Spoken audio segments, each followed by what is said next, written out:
How you doing today? I'm doing good. What's up, everyone, and welcome back to Be Sacred Space, your place for endless growth and possibilities. I am the beautiful, amazing, and intelligent creator of this awesome and rapidly growing space. My name is Bianca, but you can call me B, and I'm here to help you master yourself and live a conscious and empowered life. So, if that is something that you can get down with, please make sure you like, comment, and subscribe. It would really help this channel get out to all the right people. And I hope that you guys are all having a great day. Today is a very special live. I am joined today with Chief Jungle, and Chief Jungle, a 30-year-old native of Richmond, Virginia, is a multifaceted individual with a profound commitment to family, education, and personal development. His life experiences have fueled his passion for advocating brain and body development, home birth, self governance, and estate planning.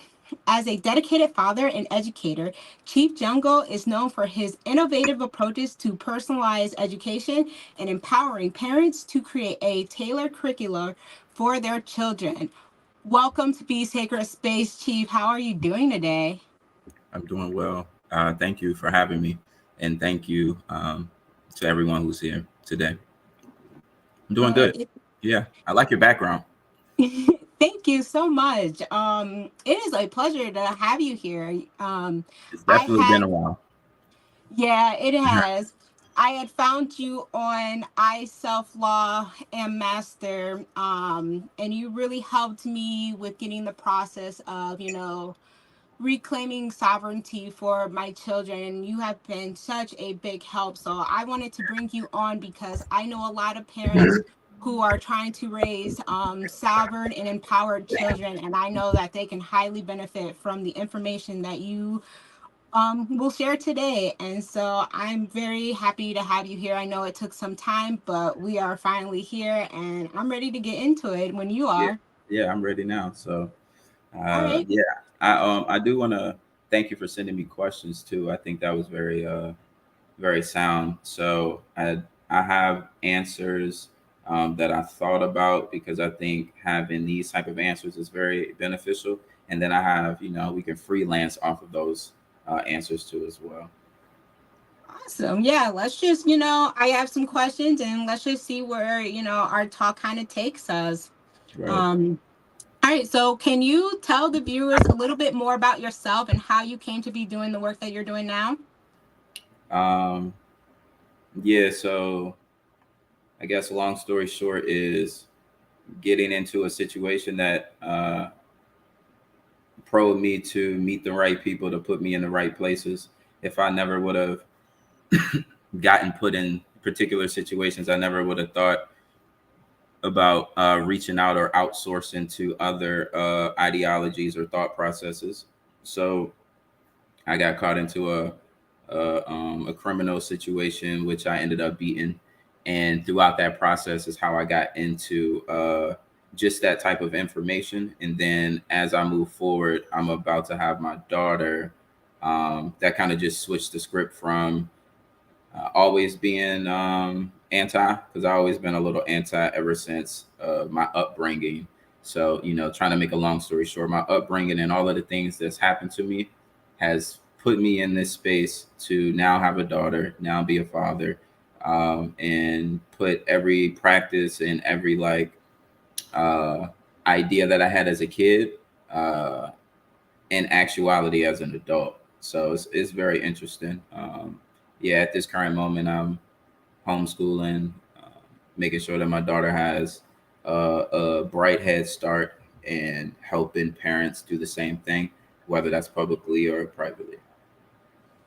Dude, that's awesome. And I think it's like, I don't know, I find for myself that how I kind of was as a child or growing up end up playing a huge part of how like my mindset is now. Like I've always kind of gone against the grain, and then I had my Mhm. daughter, and even at that point, like before I had my daughter, I had graduated high school and I was just like, yeah, I'm never going to put my kids through school. Like Yeah, there's something fundamentally wrong with this system, and I didn't know really, what was going on, but I just knew that like there had to be better options out there than like as I've gone on this journey, and I realized, like, for me, in homeschooling my children was the best approach, and I didn't even realize that the mindset that I had before was really leading me up to, raising my children the way that I'm raising them now.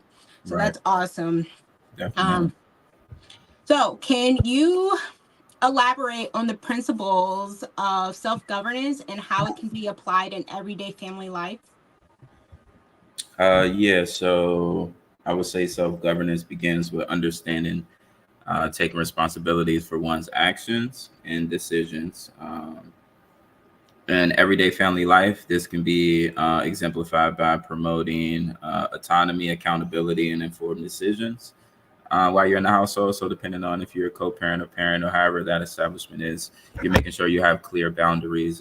For instance, depending on how old your child is, allowing your child to be involved in the family decisions that you make to give them a sense of responsibility and independence.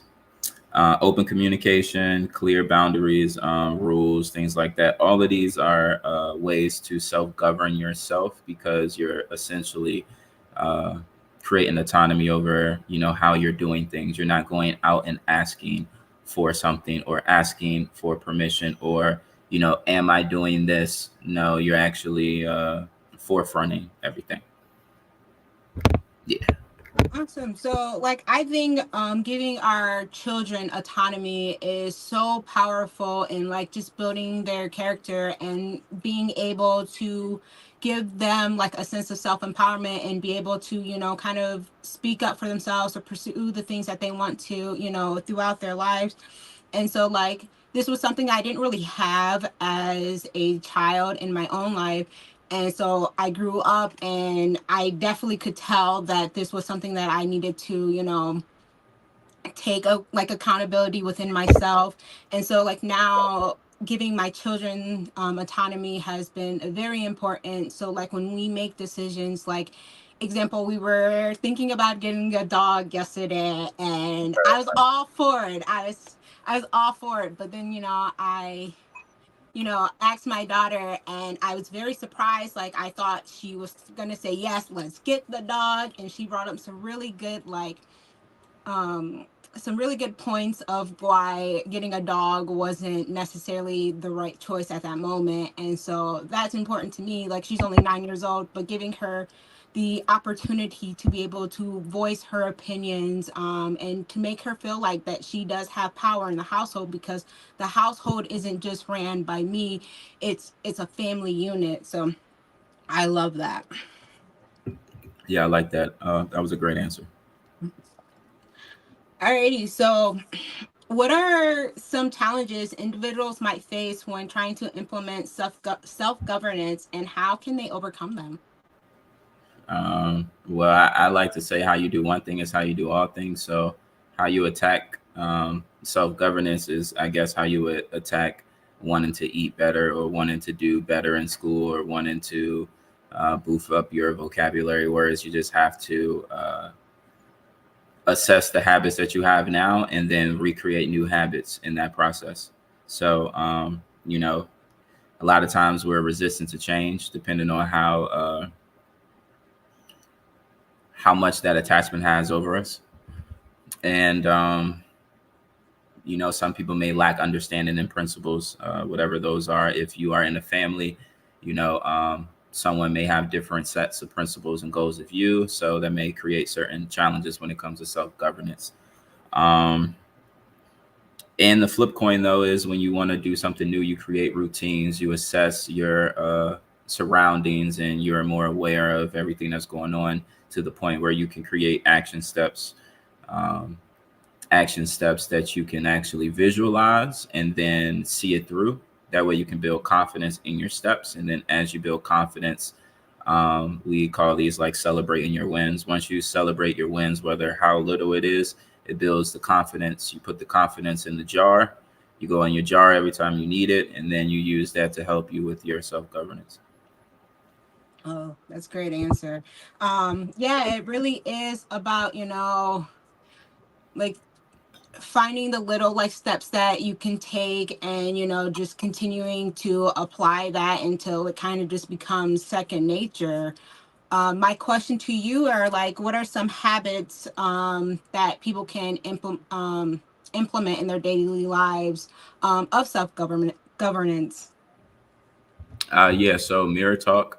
I'm a fan of mirror talk, so that's going into the mirror. Like I have this big mirror right here that me and my daughter, we go into the mirror and we say self affirmations to ourselves.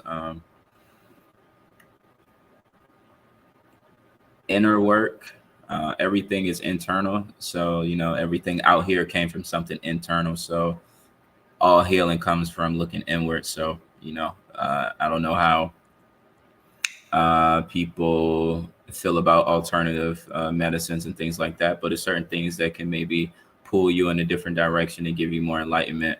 Sometimes it takes enlightenment or a moment for you to be put in a self-governance situation, or sometimes you need motivation, which neither here nor there, but it gives you a kickstarter to keep going. But those are the things that come to mind when I think about it. Awesome. Yeah. Mirror talk is something that I have implemented in my own routine, and I have on all the mirrors in our bathrooms, they have just positive and empowering affirmations. Right. Rather, my daughter, because I have a son, but he's like 2 years old. Shout Rather, out. my daughter reads them. They're there to remind her, and she does her affirmations and whatnot. So yeah, and I'm really big on doing the inner work and finding that empowerment within self first, because you're right, everything does stem from within. And in order to apply self-governance externally, you have to be self-governed within yourself. And a lot of people want to avoid this inner work, but it's very crucial for everybody just to do it. it's Right. it's not always the easiest, but when you work on that inner work, you really do find your strength and your power, and you really do realize that like you are the creator of your experience. Yeah, I love that. You are the creator of your experience. So like, yeah, that's kind of like, what my channel is all about is, showing people that there are other ways that we can live and exist, as well as like really showing people that the power that they search for in other people and other religions really just comes from within. So that's kind of what my work is all about, and it's kind of the reason why I wanted to bring you on, because you do speak a lot about becoming self-empowered and self-governed. So yeah, I'm Yep. pretty excited. Uh, So what can the principles of self-governance be effectively applied in the context of private home birth? yeah, I mean, well, when I talked about self-governance and having, some form of autonomy, that means that you know how things are going to go. So when it comes to a home birth, as a parent, father, or a mother, you know how the birth is going to go. That means you are diligently in the front of it. So if that is your space and your position, then that means that you know what a birth rights packet is, or you know what um, establishing some form of paperwork. So if you ever in the event had to go into the hospital, you had certain type of uh, a ledger and statements saying the things that you do and you don't want, because you understand your parental rights. If you want to have self-governance, then you want to know these things. You want to know, oh, I'm about to be a parent. So what are key parental rights that I should know about? What do I have access to? What don't I have access to? Having a clear plan. These are all things that are, I guess, characteristics of a leader, and also characteristics of someone who's uh, a foresight thinker. Even for mothers, someone who thinks, ahead of the. A lot of moms hit me up like thinking ahead. So those are all of the things that's necessary for your having private births, and then the legalities surrounding everything.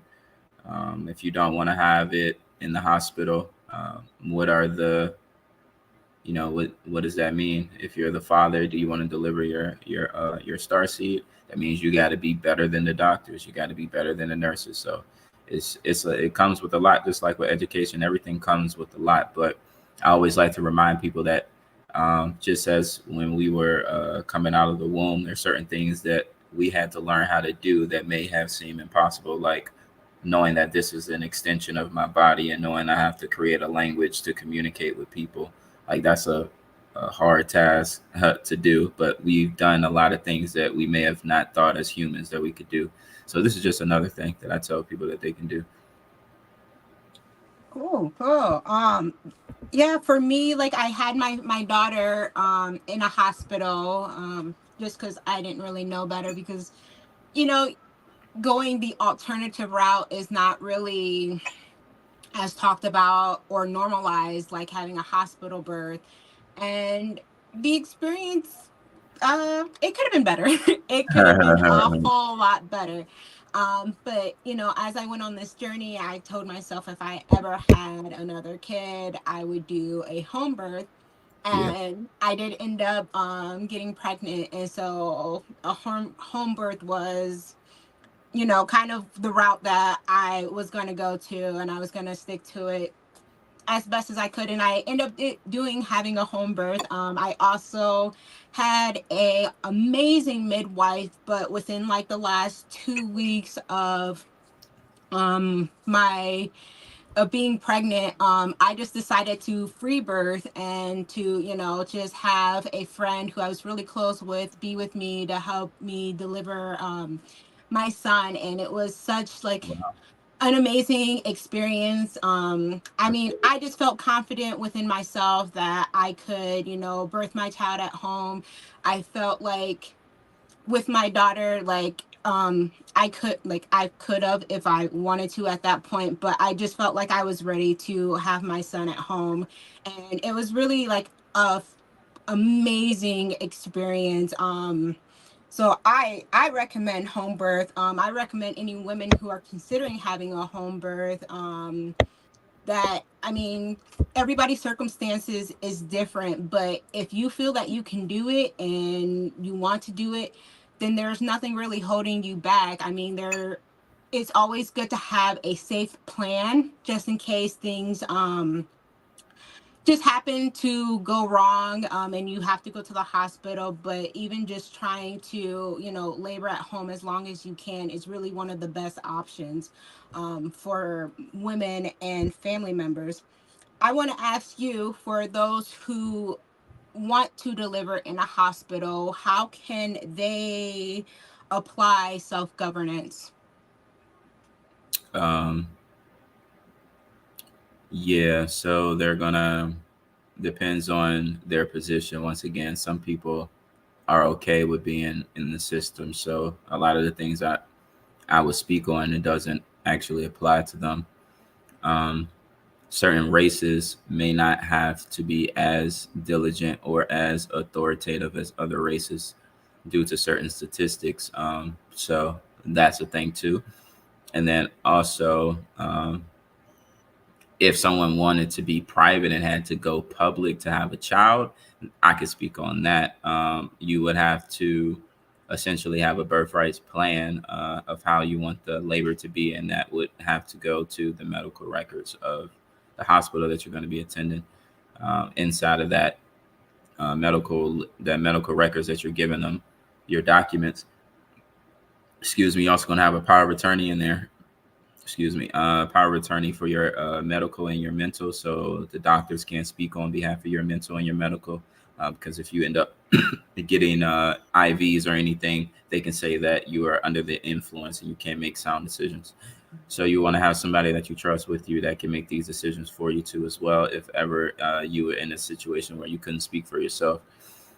This prevents things such as getting CPS called on you because of certain beliefs and declination of Western intervention. So a lot of the times doctors have their own SOPs that they do when you're in the hospital, and when you decline certain things, they have to let certain authoritative figures know, depending on the heat of the conversation in the hospital. And that's typically how CPS gets called, saying that you're endangering your child. Going into a hospital, endangerment of child, because I can go into different little compartments, but you have to know exactly what that means to combat what accusations could be brought against you.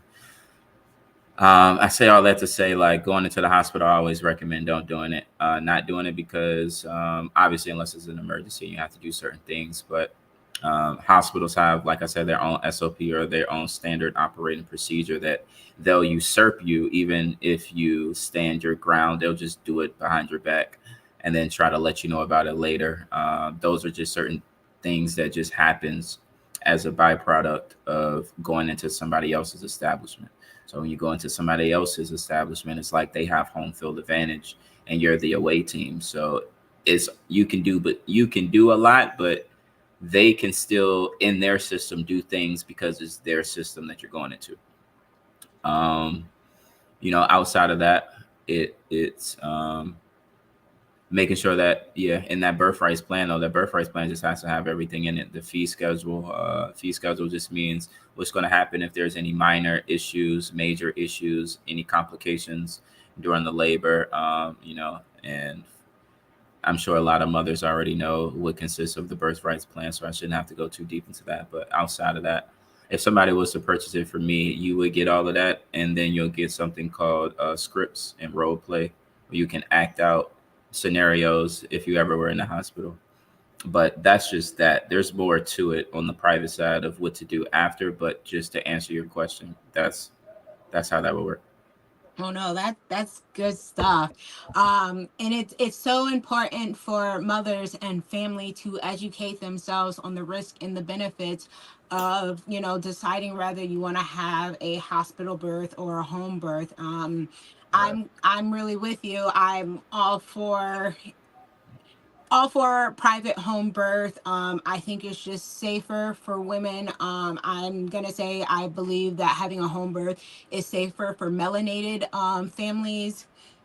That's why it's just really Right. important to, understand your rights and understanding, your birthrights. And then, like, seriously, like, I know a lot of women will look into, like, the best diapers, if I should use regular disposable diapers, if I should use cloth diapers, if I should do formula or breastfeeding. But I think that, understanding your rights and your birthrights is a very important topic to really get into, if you are pregnant, if you're planning to have children. It is better to be educated and aware than to be ignorant and fall into the traps that are out there to not really serve our highest benefits. Right. So, how do you address concerns and potential risks associated with home births? Um, well, I think with anything, preparation is the biggest downfall when there's a lack of outcome to a degree.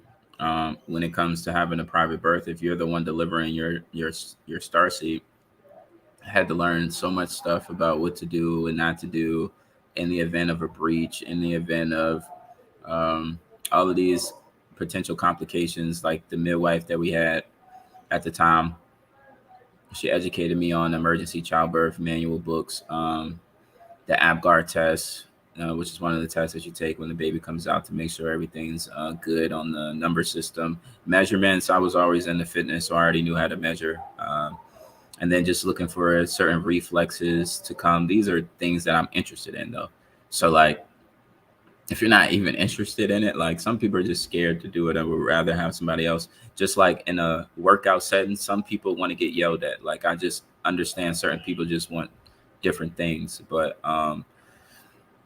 accessing education and material and staying prepared, like you always want to, someone like a mentor told me, you want to have 10 times, you want to know 10 times more about something than you have to present. Not saying Mm. present like you have to go and speak about it, but present meaning like just having that information, because you never know when you got to pull it out. So um having, you know, midwives and doulas that are very comprehensive. I hear my daughter, she's talking to me. But anyway, so having the necessary educational information so that you're able to see things through. The only risk is like not believing in yourself or not taking heed to an emergency when it's really an emergency, um, and thinking that you're not natural enough to do this thing on your own, and you need all of these outside interventions and things to manipulate you into thinking that you can not do it on your own. Right. I mean, like having a hospital birth is, it's like a newer thing. Women were giving birth at home and in rivers for the longest time, way longer than we've been giving birth in hospitals. So like for the women out there who don't think that they can do it, like you can. It's you'll like it's natural to you. I know it doesn't That's feel right. natural because we were taught that you got to go to the hospital. You have to have a doctor and that's how you get like have a baby, but it's more natural for you to have a birth in the comforts of your own home or your own space. And I mean, for me, I loved it. I felt taken care of. I felt like safe. I didn't feel rushed like I did with my daughter. And it truly was amazing. Though I'm not going to lie, I didn't have the greatest birth. I'm not going to come on here and like, oh, it was amazing. It was magical. Like there were times where I was just like, okay, I think we need to go to hospital. I want this baby out of me. For But I sure. had such an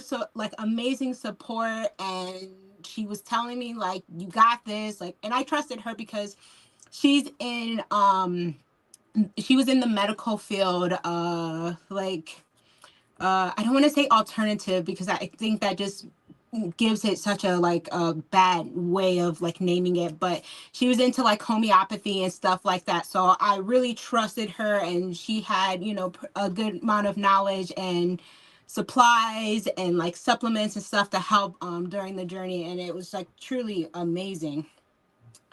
So I want to ask you, what are some basic steps you can give parents when considering having a home birth for the first time? Like what would you advise them to do? Um, yeah, I mean the same thing is before research. When I say preparation, anything that you want to be good at is important to do research on it. If you're a figure skater, you probably want to do research on the history of figure skating and how to, I don't know, manipulate the figure on the ice or whatever the case. If you're an athlete, you're looking into, or if you're a boxer, you're looking at. So it's like making sure you're prepared before you do something. I just can only speak from my experience. I was dialed in. I read books. Like I watched these nasty births. Like oh my god, like all of these birth videos. I'm like, I don't like watching it, but I'm gonna watch it because at the end of the day, like you never know what could potentially happen. So you want to be a shark to whatever you want to be, whatever you want the outcome in. So read books, read the right books, and join the right forums. Don't join the wrong forums that are fear mongering. And then also understand that that is a real thing. Uh, you know, when you go to certain hospitals, getting certain checkups, I would advise going to different hospitals, more naturopathic type hospital, naturopath spaces, because they can say certain things that can insinuate they don't have the Eastern ideology. They have more of a Western ideology. So, yeah, it's just putting yourself like around the right people during these times, and not telling out everybody. The more people you tell, the more like drama you may have to deal with. So, uh, yeah. Agreed. When I was having my son, I told very little people that I was, having a home birth, except for like the people that like where I live at now, like homeschooling and natural birthing, like that's kind of like a community out here. But like people that I wasn't quite 100% sure, where they stood at, I kind of kept that to myself. And once I decided to, have a free birth and whatnot, I didn't tell not nobody, except for like the woman who like kind of introduced me to free birthing. and like my friend that I had at the house and stuff like that. But that was something like, I kept to myself.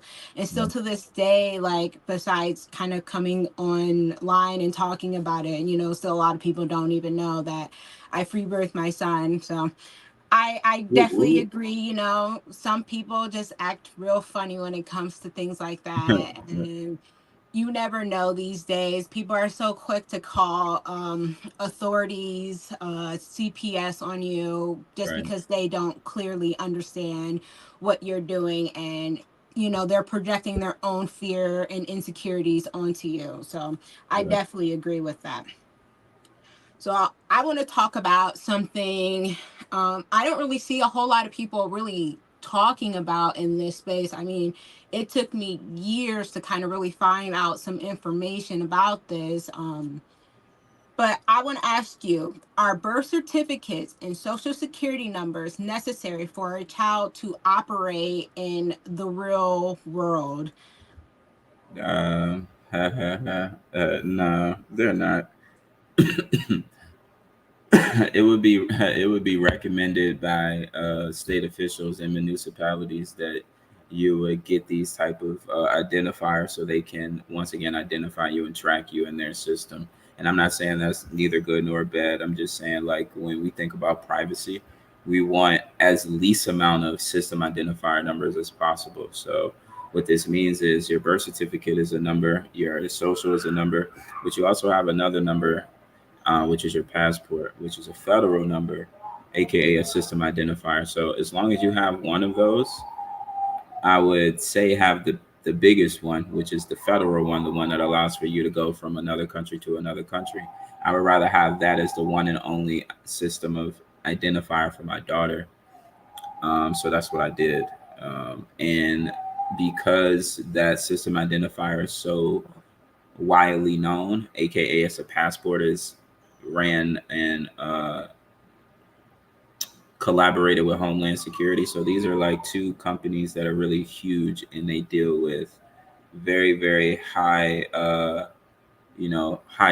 high end things. So if this establishment is going to grant me access to get my daughter a passport, then there's nothing underneath in the state, like a school or whatever around here, that won't take that. Hmm. What else? So when you have there's always steps to get that, though. That's the whole private process of how do I even get a passport. Like, those are step by step action steps. They're also, for lack of better words, they're known as secondary forms of evidence, because the primary forms are the birth certificate and the social. You don't have those. You have secondary forms, which are religious records, baptisms, no letter records, DNA tests, things of those. Yeah. So you create a package and you go to the passport agency and you present them with the package, and they go to um, their departments above them, and then willfully, there's no issues. I had a couple issues, but I was still able to get her a passport. Um, but yeah, a lot of the issues just come from doing something rare. Like, if you're always going to have pushback when you do something completely different. This is something completely like a sidebar, but Terrence Howard just did a interview about physics, which has a lot of people on the other side like, nah, and then people on one side like, yeah. But when you do something that's never been done before, you always, or something that's very rare, you're always going to get some type of pushback. So you should expect that when you're in a space like this. So that's what I got. Okay, so I definitely agree when you're going something, that's not traditionally like the norm.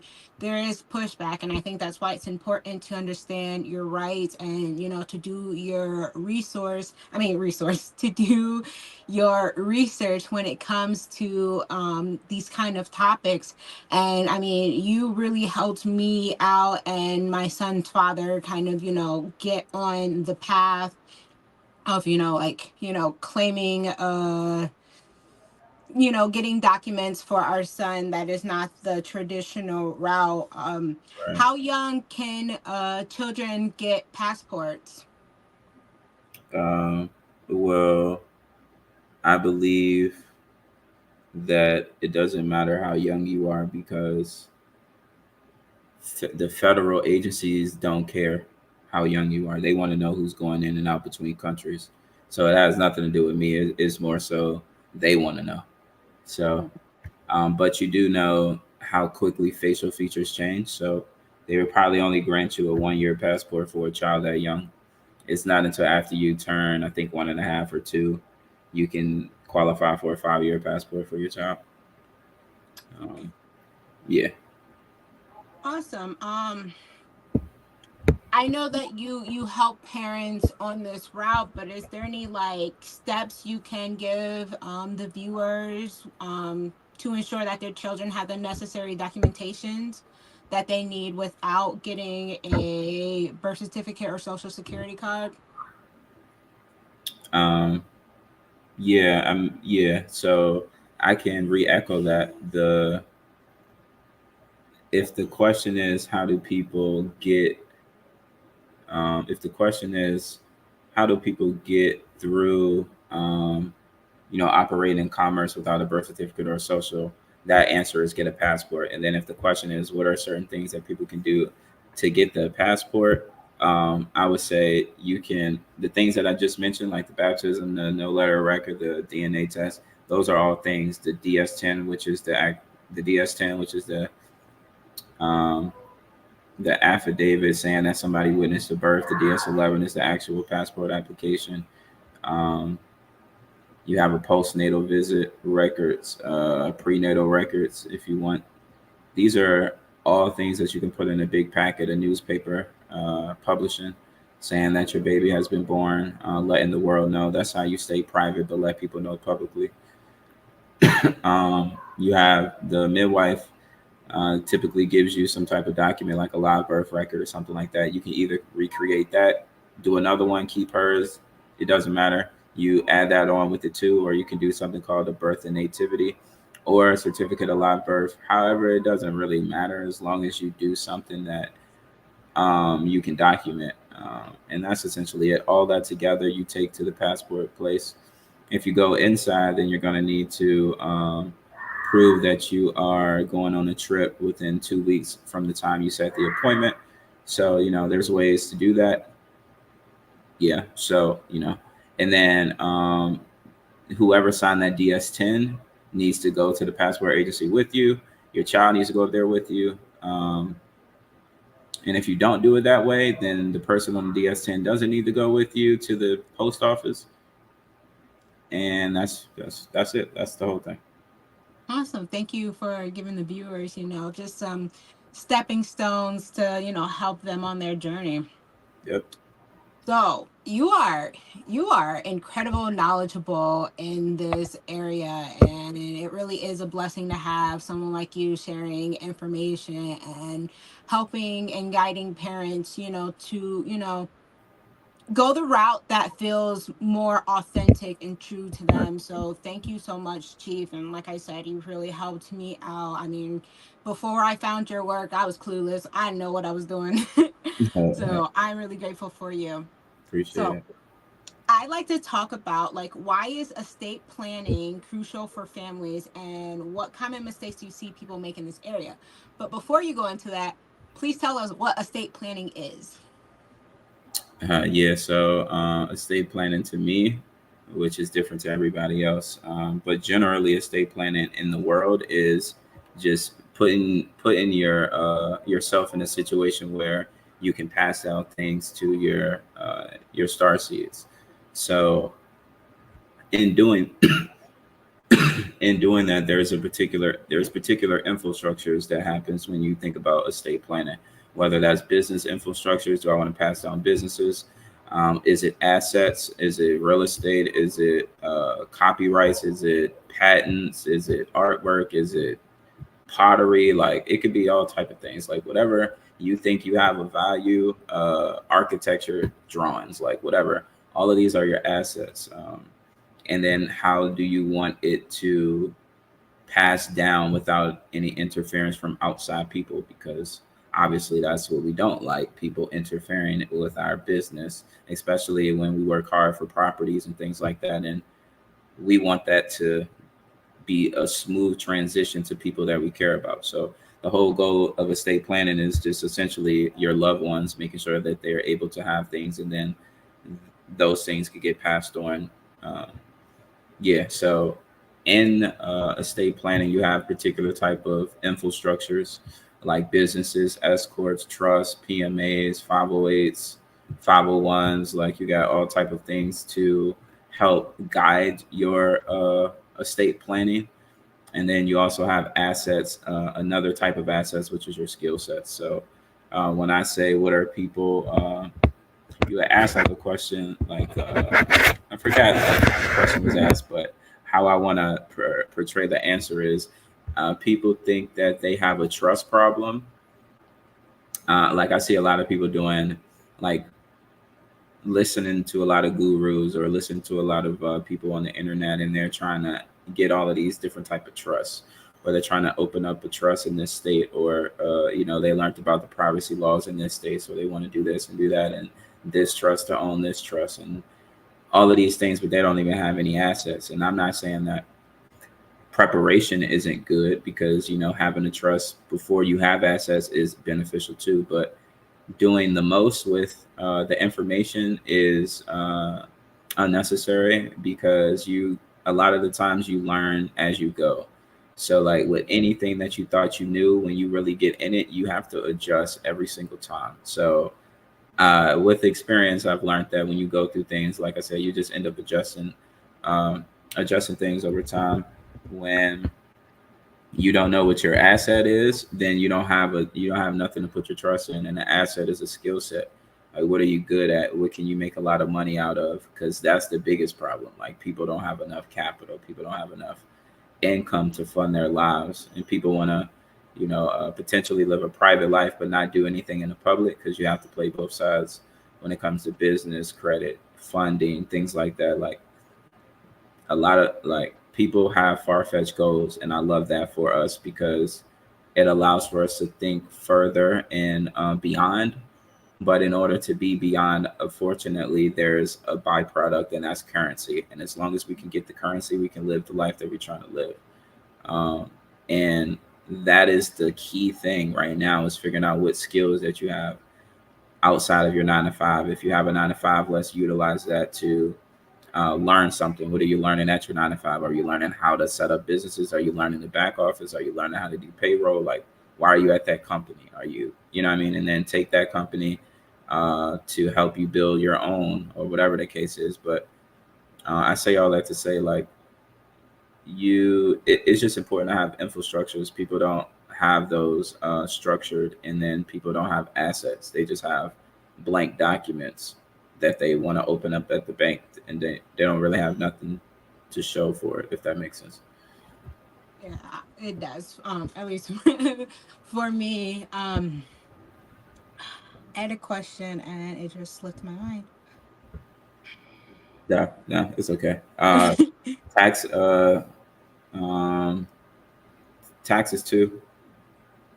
Understanding what taxes is about, because when you do estate planning, you know yeah, so estate planning just cover every single thing, your whole life. When you transition, how does the taxes work? You gotta just know everything, or delegate the task to people in your board. um, so yeah, and yeah, a lot of the times when people think of estate planning, they think of trust. Everybody goes into the trust world like, oh, I need a trust, which if you have assets or you have a family, you may want to trust. Mhm. Um, so can you share some tips on how parents can, like, start estate planning? I know research is, a big thing. Do you have any, like, anybody, like, do you have any resources or anything you like to give the people to help them, start? um, Honestly, the way that I've positioned myself, I used to go to like these same people that most people go to get templates from people. And then I've came to a conclusion that the more that I learn, I'm able to actually create these documents myself. So I can't like when it comes okay, so like when it comes to estate planning, like trust, there may just be people. When I think about trust, I guess I can make it easier and more simple. When I think about a trust, I think about a business. It just has a different title to it. So a business, you need a business plan, you need the executive summary, you need the industry history, the background, whatever the case is. You need to know who's on the organization, how is it going to be ran. The trust is the exact same way. It's just you just title things differently. So instead of um, having a board of directors, you have a board of trustees. Instead of having shareholders, you have beneficiaries. Like it's just the exact same thing. It's just you're just switching up some words around. So I like to like watch a guy named Myron Golden. He has a lot of business advice and business tips, and I use business tips to help catapult my trust relationship with trust documents. So like if I can create a business plan successfully and effectively, then I can create a trust effectively. And then yeah, so if you want to go and get templates from people, like I don't really have nobody I recommend because honestly, I don't really trust a lot of people. And Mm. yeah, so let me go into that a little more. Like I'm the type of person to go because I my bank is to Chase and Navy Federal.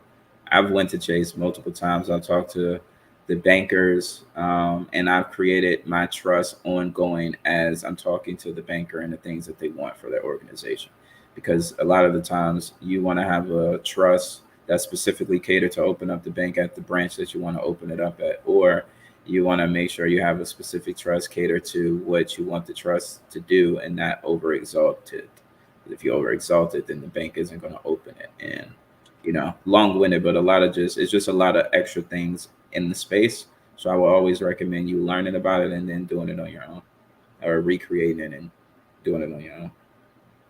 Good stuff. Good stuff. I like how you said that, having, estate planning and trust is like, this kind of like the same thing as like, having a business plan. So thank you for that.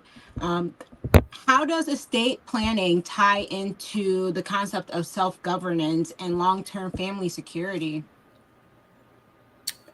Yeah. I mentioned how you do one thing is how you do all. So I also mentioned being self-governed also has characteristics of being a leader.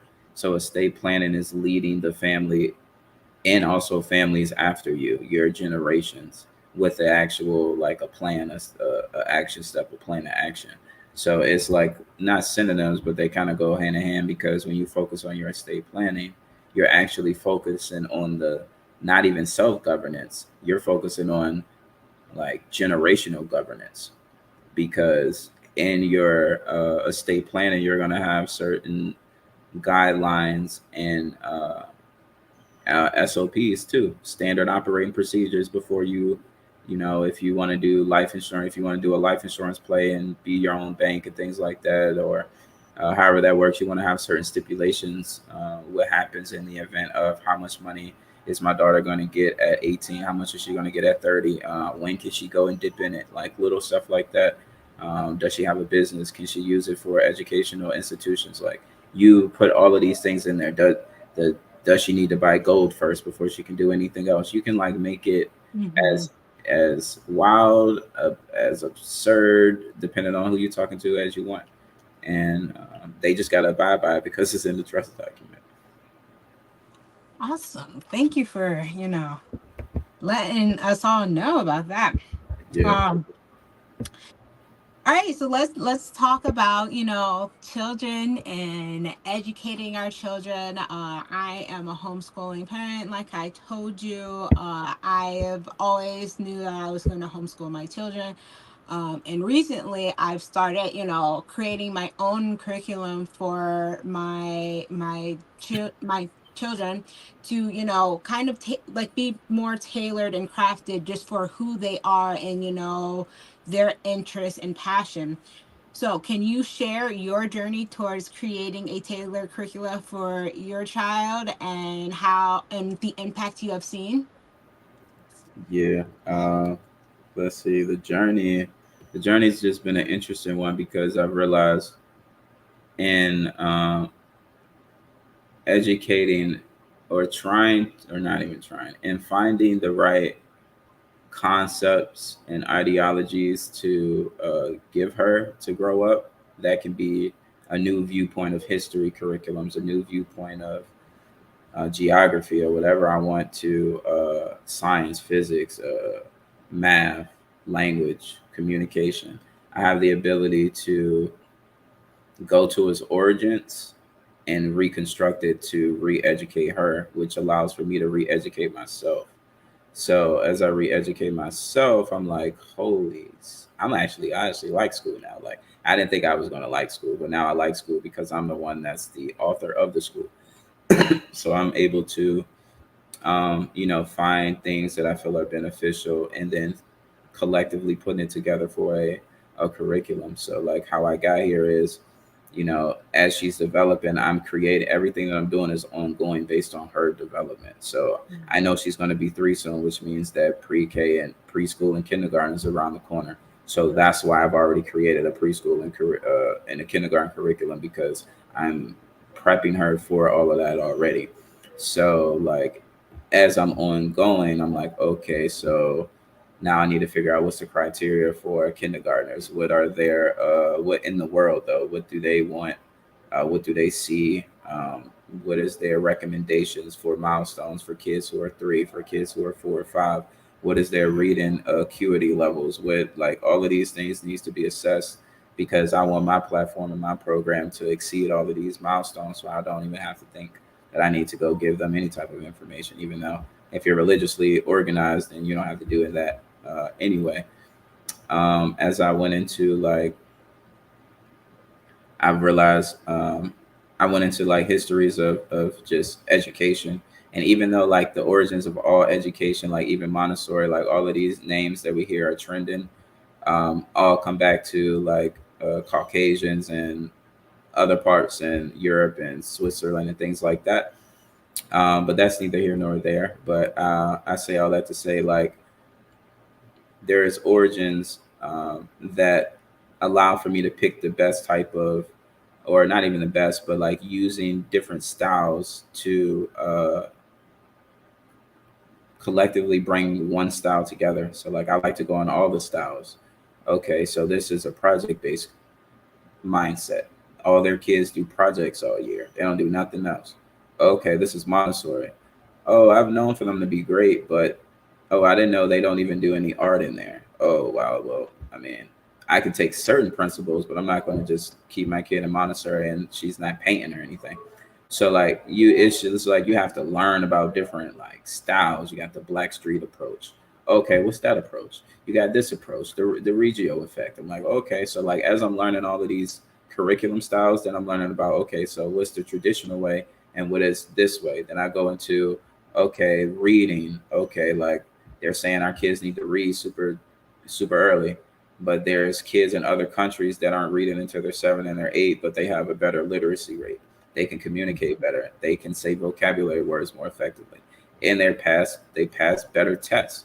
So I'm like, okay, well, what the hell, what they doing over there?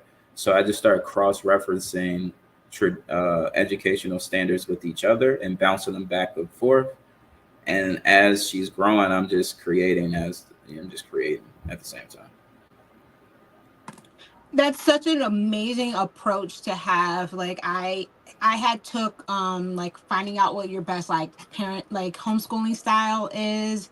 Hmm. um and in this test I end up scoring practically like equal in every type of education style. And it was just like, well, I think I needed to incorporate like all of them. Like Right. my daughter doesn't just learn one particular way. She, I really do like tailor my education and our approach to education based upon like her interests and where she is at individually. And what I see in schools is they try to group, age groups into one particular like box. And I feel like that is so detrimental to children in their growth and their love for education. because they hold these standards for all the kids across the boards instead of looking at the child as an individual. And so that's why like homeschooling was so important for me, is because I wanted to give my children, you know, a personalized education that they love, that they didn't feel forced to do. And I know when I was in school, like they gave us the illusion of choices and we got to pick our classes that we took, but then like a lot of times like I would be put in classes that I had no interest in, but I had to be put in there because, you know, I needed that credit. And I felt like a lot of my school years was wasted on things that just really did not serve me. So Right. that was one of the main reasons why I chose to homeschool. And we do a whole bunch of different things in our homeschooling, but the one thing like we don't do is we do not adhere to the, you know, the public school systems. I do not give my daughter tests. I do not push anything particularly on her. I always ask for her opinion and how she likes the lessons and the styles that we've done. And I feel like she has really done very well. Like for me, I found out, you know, that reading, like, you know, they want children to read, well, to talk, to read, to do certain things at a certain age. But for me, I found out like I didn't want to introduce my daughter to math later, and like, well, not later, but like later in her early childhood, and she picked it up early and she loved it. And I'm like, all right, she likes this, and you know, that's what we're gonna run with. We're gonna do math. And I didn't push my daughter to read, to learn how to read. Reading has always been a part of like our daily routine, and she just kind of picked it up on herself, and now she's reading like books. Right. And I had really no force in making her learn how to read. She just picked Right. it up on her own. And so that just showed me like I don't have to force anything on my daughter. When she is ready and I provide her the space to want to be open to these different subjects, she will pick it up on her own, and then I just will guide her once she is ready for that. Right. No, that was great. That was a great point. Uh I only have about one other question, and that is like, what are some approaches that you can give to parents so they can implement, like, you know, home education for their children? Um,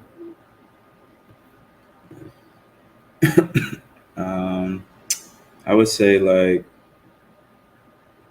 be very intentional in your parenting and know that there's many styles, and the style that you like is most likely acceptable and very much what your child could benefit from.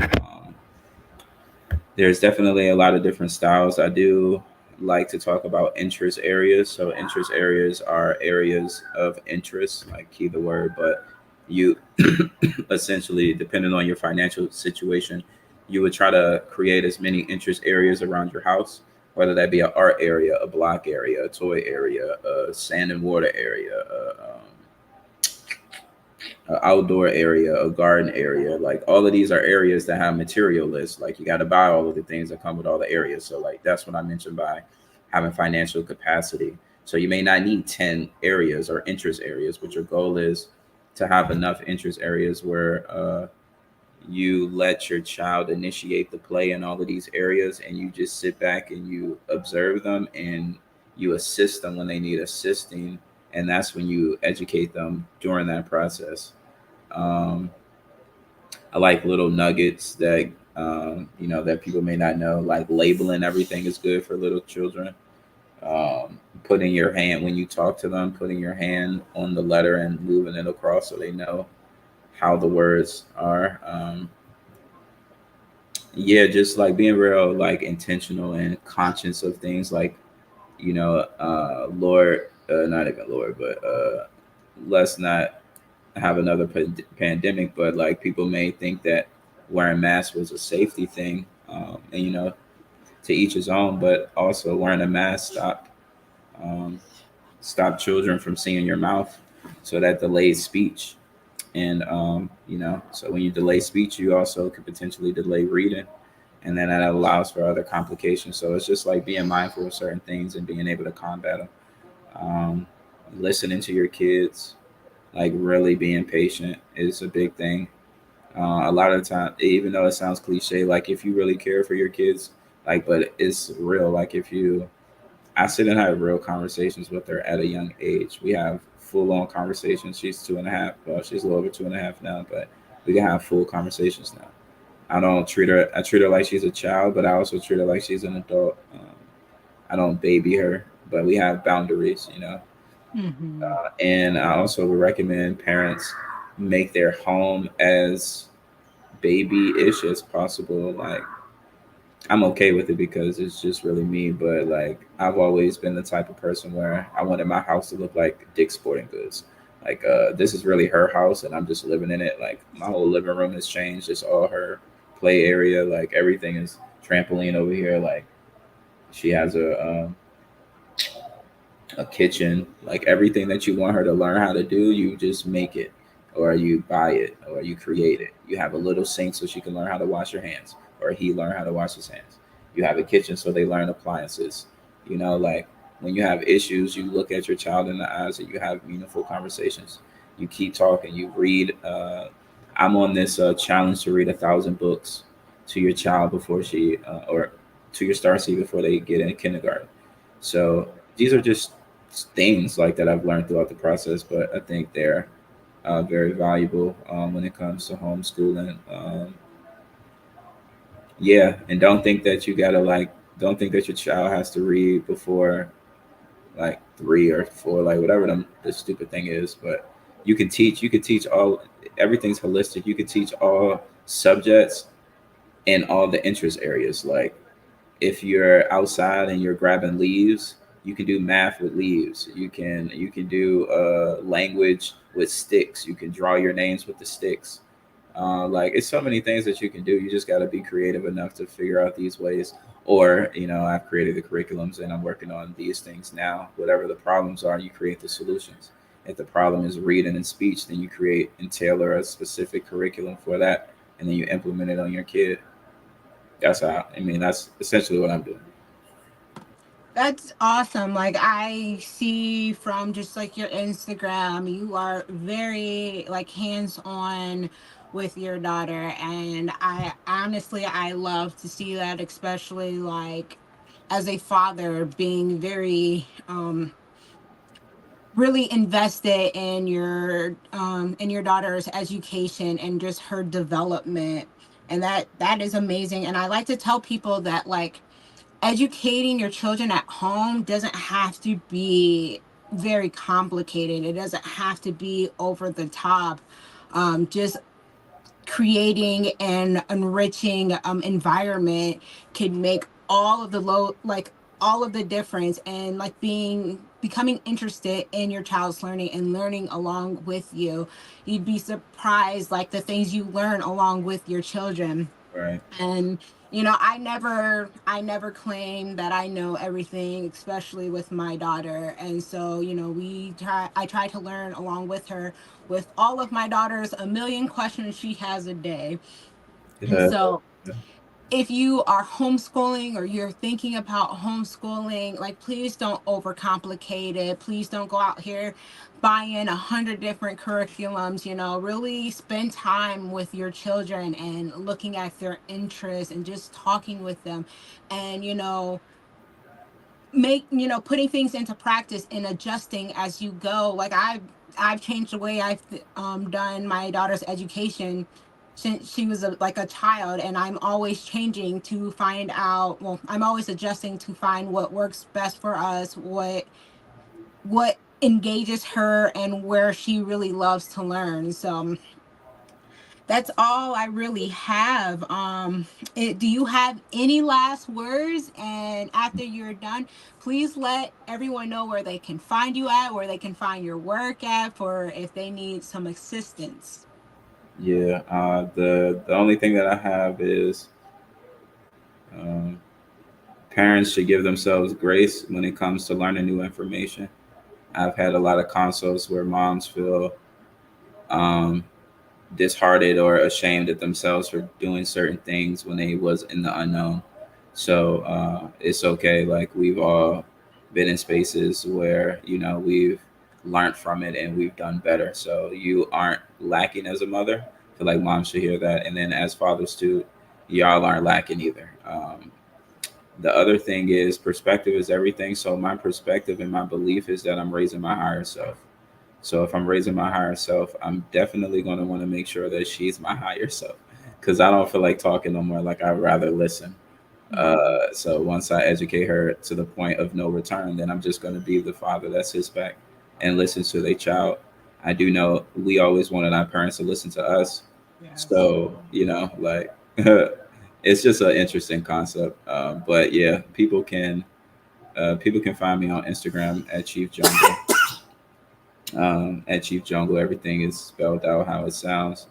I'm about to launch all of my programs that I have for Jungle Gym Child Development soon, and that'll be fun. That's going to include a reading and speech development course, a curriculum course, newsletters, and then I'm working on something called Black History. I don't want to say the full name or give, but essentially it's going to be for it. Instead of Black History Month, we're gonna amp it up a notch. So that'll be cool. Oh, that's awesome. I can't wait. Yeah, but yeah, that's it. Well, Thank you. thank you so much for joining me on Be Sacred Space. It was a pleasure. Again, like you are a very knowledgeable man, and I highly recommend anybody who has further questions or needing more guidance on estate planning, self-governance, homeschooling. Look Chief Jungle up. I promise you, you will not be disappointed. He's got some really good works out there. But yeah, I hope everyone has a lovely day, and I will see you guys next time. Take care, everybody. Peace. Thank you.